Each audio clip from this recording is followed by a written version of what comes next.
Right,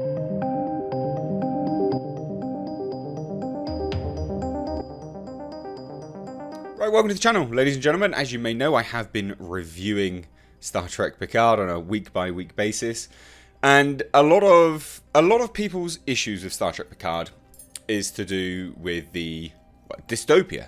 I mean, it is a dystopian future now, no longer a utopian future, as per Gene Roddenberry's sort of vision for Star Trek. I guess he had very stringent rules by which Star Trek was supposed to follow.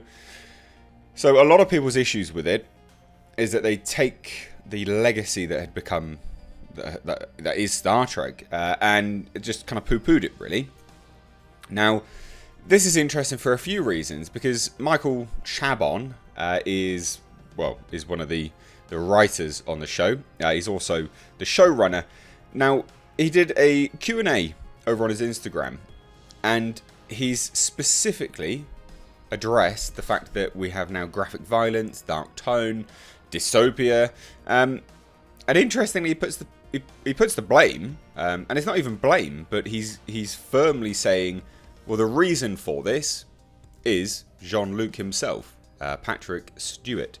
Now, this is not new. This shouldn't be news to anyone, because before it came out, he did a big Variety interview where Patrick Stewart did, where he addressed what he was injecting into Picard. He said very specifically Brexit issues. He talked about President Trump, many things. Now, it comes out very clear cut in this Q&A, the responses that Michael Chabon had got to, that this was one of the prerequisites of Patrick coming back to the show. And this is one of the issues we have when you pin all your hopes and dreams on an actor rather than getting a good story first. If they had a good story and then they approached him and he said no, well then that's fine. But you don't go changing the story for the actor's whims. Because this is not proving to be a success. It's not at all. And this goes back to something which I had said many moons ago. I'm going to talk about something which is long gestated and we've not had an update in a while, which is Mega City 1, the Judge Dredd TV series. I said firmly in the reports that I did for that show is that Carl Urban has very specific requests. You should never, ever completely build the show around an actor's whims. You just shouldn't. And Exhibit A here indicates as to why. Now, let's get into this report, because this is interesting for many reasons. It's telling with respect to Patrick Stewart's mindset on the show. Also his, I guess I would say, his opinion of himself, his grandiose opinion of himself. Now I know a lot of people will take umbrage with that, but I genuinely, I firmly believe that statement, because if he didn't have such a grandiose opinion of himself, why would he be demanding these things first and foremost above the core concept of Star Trek? So it either goes to show that he has that opinion of himself, or he just simply doesn't understand Star Trek, which is probably a blending of the two, quite frankly. Now, Star Trek Picard showrunner and writer Michael Chabon recently did an impromptu Q&A on his Instagram where he addressed a number of fan concerns regarding the newly addressed Star Trek show, or the newly released. Now, you'd look at this picture and you'd go, oh my god, they're having fun. This isn't Star Trek Picard, what's going on? You should be like, what? Which is funny, because Michael even kind of says that by himself. A moment of levity, probably Frakes inspired, between takes at the Nightbox in Stardust City, capital of the non-aligned crypto-libertarian pseudo-republic of Freecloud. Isn't this interesting? Like, why is this not in the show? Why are we not seeing any of this? Now, obviously people took that and went, what's going on then? So one fan commented and described the show felt more like a mashup of Star Wars and Blade Runner rather than Star Trek, which I agree with, because in the latest review that I did, leave it linked above, I said Freecloud looked like just like a cheap, wrecked up version of Blade Runner, because it really did. Now, they added that the show felt like a missed opportunity and that they missed the genuine Star Trek feeling, which is what a lot of people seem to... it seems to be a consensus of many people here. So, I will say, a lot of people like it, and it definitely has its audience, for sure. But a lot of the people that originally liked Star Trek, and this goes back to the same thing with Star Wars. A lot of the original fans don't like the new stuff. They're appealing to new people. But has that been a recipe for success in the long run with respect to Star Wars? No. Will it be a recipe for success in the long run to do with Star Trek? Well, it remains to be seen, because it could be a success. Just don't know yet. But anyway, so Chabon responded by explaining the show would not have happened if it felt too much like The Next Generation, because Patrick Stewart would not have returned. And this is what I mean. Don't build a show around an actor. Build a show around a good story first. And this is what I said. My God, some people just read headlines. You really do. Not you specifically, but those that only read headlines. I released a video last night with Star Wars The High Republic would be focused on diversity and representation. Now, I said in that video, diversity and representation being the focus first and foremost is bad, because you need to create a story first. If you create a good story, then weave diversity and representation in there. It's more appealing. It's more... You'll find your audience more susceptible to it. Also, the story doesn't suffer. I think that's a perfectly sane, logical sort of statement to make. And it's the same thing here. You should never, ever, ever build your entire story around an actor. You just shouldn't do it. Now, the fact that he wouldn't have returned if it felt too much like Star Trek is just insane. It goes to show that he puts himself first and foremost above the franchise, which essentially made him a household name. Because that, I mean, it did. He was on there for many, many seasons, and it launchpad his career, very limited career, I guess, into movies as well. And yes, he did do some movies before that, but he wasn't exactly a household name as he is now.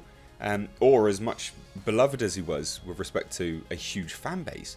So it's interesting. Now, again, he says, hello and welcome. I hear what you're saying. A lot of people were probably hoping for something like that. So they acknowledge it, but it's not really a missed opportunity, because there was no opportunity to make a Picard show like that, because it would not have had a Picard. So don't make it. Don't make it. Do it about someone else. Do it about someone else.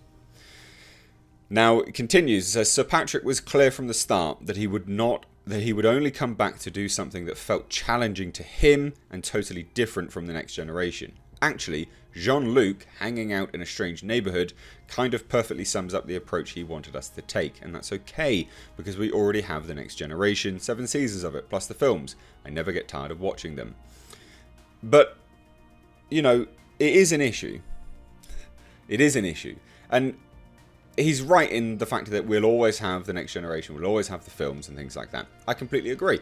But you can't just keep continuously trashing the legacy, because that's what it boils down to when it's supposedly continuing stuff.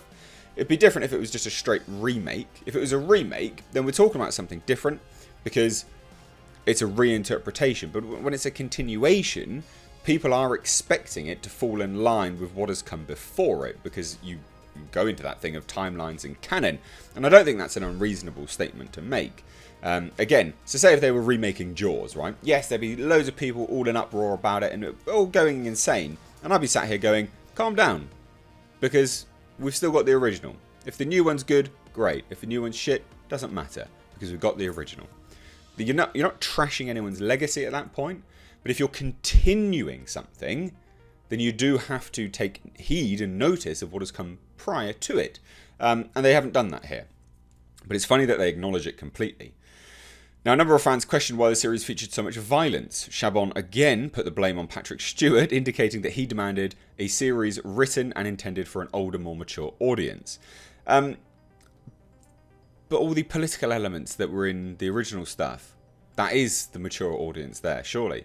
I understand, Star Trek is diversifying and expanding rapidly. Some of the forthcoming series will be appropriate and intended for family viewing. Picard, as you have correctly observed, is not. It never will be. It was never intended to be. Sir Patrick was very clear and explicit with us from the outset that his returning to the role of Jean-Luc Picard, like his previous return to the role of Professor X in Logan, depended on our creating a series written and intended for an older, more mature audience, about an older, more battered hero, one that would accurately reflect and take into account the burden of years, disappointments and regrets. So that is what we set out about doing. Now, you can't compare Logan and the way that they they kind of mashed up that storyline. Logan and Wolverine he's always been brutal in the comics. He's always cut people up. There's always been blood, dismemberments, things like this. They didn't depict it right in the movies. And then they did in Logan. So, like, it's not... You're comparing apples and oranges there. Jean-Luc Picard and Star Trek is supposed to be family friendly. They were depicting it right from the start. And that's what it was all about. It'd be like now making a mature version of Doctor Who, R-rated Doctor Who. People would just be like, what are you doing? Because all ages watch Doctor Who, right? All ages do. It's the same thing here. And I know there'll be people getting their panties in a bunch right now. I know that. But it is literally the same thing.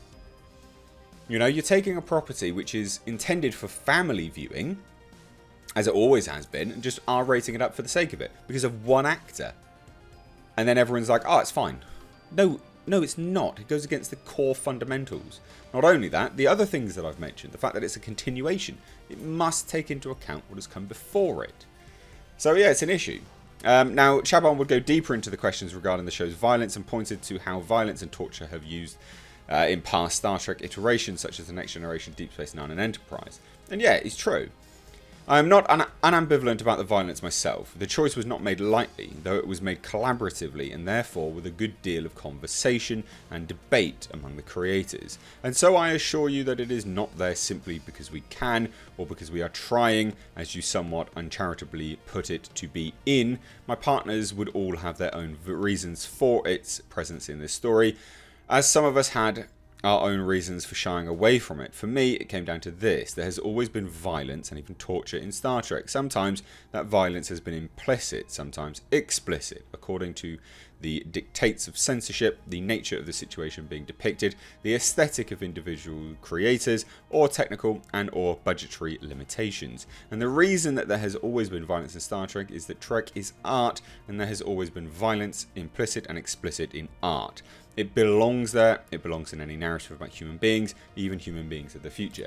Now, I disagree with that because I also feel like this is him backtracking on his previous statement of it had to be there because Sir Patrick Stewart made us do it. Don't you feel like that's a bit of a double back? I think it is. Anyway, and he continues further. Violence often is the narrative. Its source, its engine, the question of whether it's too much or not is ultimately a matter of taste. Personally, I come out closer to the less is more end, but that is just me. In the end, I saw how little time and space we had to convey a sense of Seven's history, post-Voyager, and the things that drive and haunt her. So write better.